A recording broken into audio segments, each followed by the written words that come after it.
di adegan yang kayak tadi kan sama sekali nggak ada stuntman juga. Apakah yang akhirnya kamu milih pengen banget itu apakah karena totalitas kah atau emang punya basic pengen nyoba untuk itu? Pengen banget ngelakuin itu sendiri ya sebenarnya. Pengen berusaha sambil limitnya, pengen tahu sampai sebisa apa gitu saya ngelakuin itu. Jadi kayak kalau misalnya masih bisa dilakuin sendiri, saya pikir kenapa nggak lakuin sendiri aja gitu. Sampai ngerasa ternyata bukan saya nggak terlalu bisa nih, akhirnya diganti. Cuman sejauh itu waktu syuting memang ya 85% saya lakuin sendiri sih, alhamdulillah lancar gitu. Emang basicnya bisa kayak gitu atau emang harus belajar dulu kayak gitu? Basicnya bisa karena emang saya yoga kan, jadi yoga membantu saya untuk bisa mendalami karakter sekarang.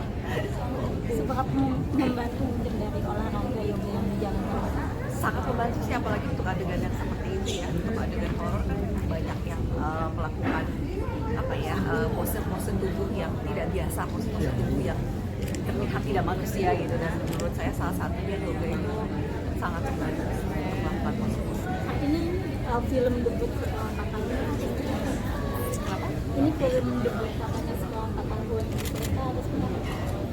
Iya.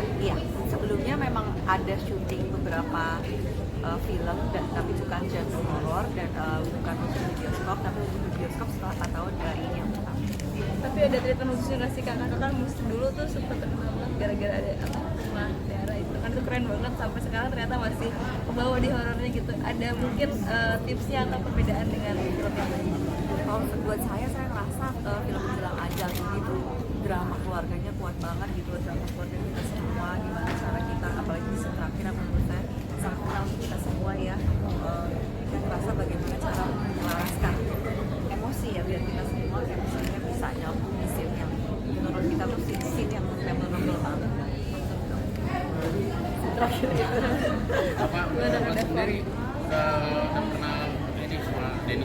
Belum makanya Pertama kali itu aku deg-degan banget bisa kerja sama Kak Denny, soalnya dulu udah nonton film-filmnya juga dari dulu, cuman menjadi kenangan yang sangat baik di sini, menyenangkan sekali. Dan di sini kan ada beberapa adegan yang cukup dramatis ya, dan aku sebelum take itu tuh atau sehari sebelumnya atau paginya ngechat Kak Danis gitu lah, kan nanti bantuinnya di sini. Kak Danis sangat memberikan energinya itu, karena kan aku percaya bahwa acting itu kan juga transfer energi ya. Kalau misalnya lawan main kita juga tidak membantu, kita sendiri juga akan susah untuk menggalinya.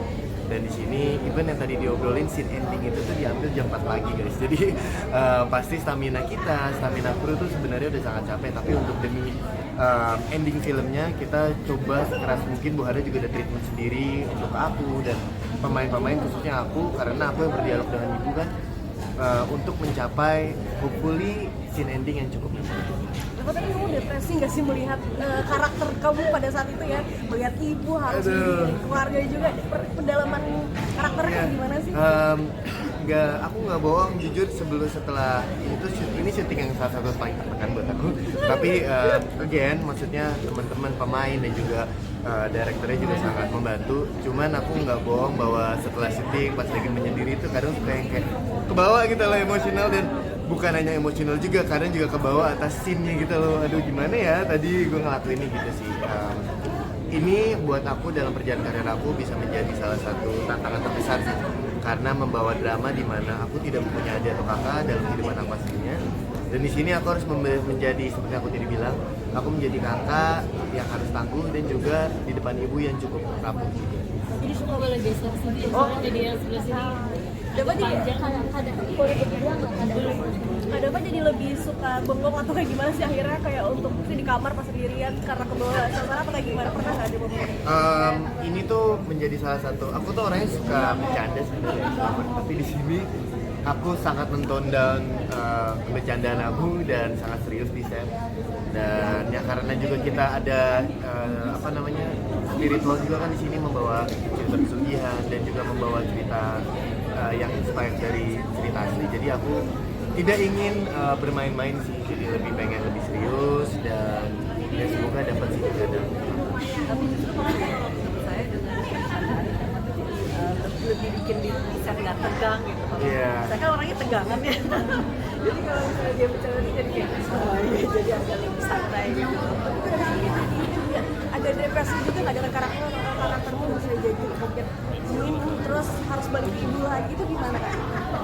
Depresinya mungkin dia lebih karena untuk syuting film horor ya khususnya menjelang azan ini saya tuh merasa capek gitu gak cuma dari emosi pikiran tapi juga fisik kan untuk supaya film membutuhkan fisik yang prima gitu dan saya merasa semua personal dari mulai mentally dari mulai fisik gitu dari itu saya bikin di set tuh memang bikin capek jadi saya bagaimana caranya setiap hari syuting saya selalu cari istirahat sih. Tapi sempet drop lagi tuh Kak. Karena kan ini kayak kita nggak dikasih jeda nih sepanjang kita nonton kayaknya capek banget jadi seorang yang berperan jadi Sekar itu. Kalau di setnya memang capek tapi ya itu tadi kalau misalnya nggak lagi take saya selalu berusaha istirahat. Kalau aku boleh nambahin kayak ada beberapa scene di endingnya. Nah ini merepresentasikan totalitasnya Kak Danis ya. Kayak ada beberapa tuh setelah udah cut tuh masih ke bawah emosinya gitu. Berarti kan itu banget nih Kak Danis dan aku lihat tadi dari review-review dan kedengaran para penonton yang udah nonton tuh emang scene endingnya udah bagus ya. Bisa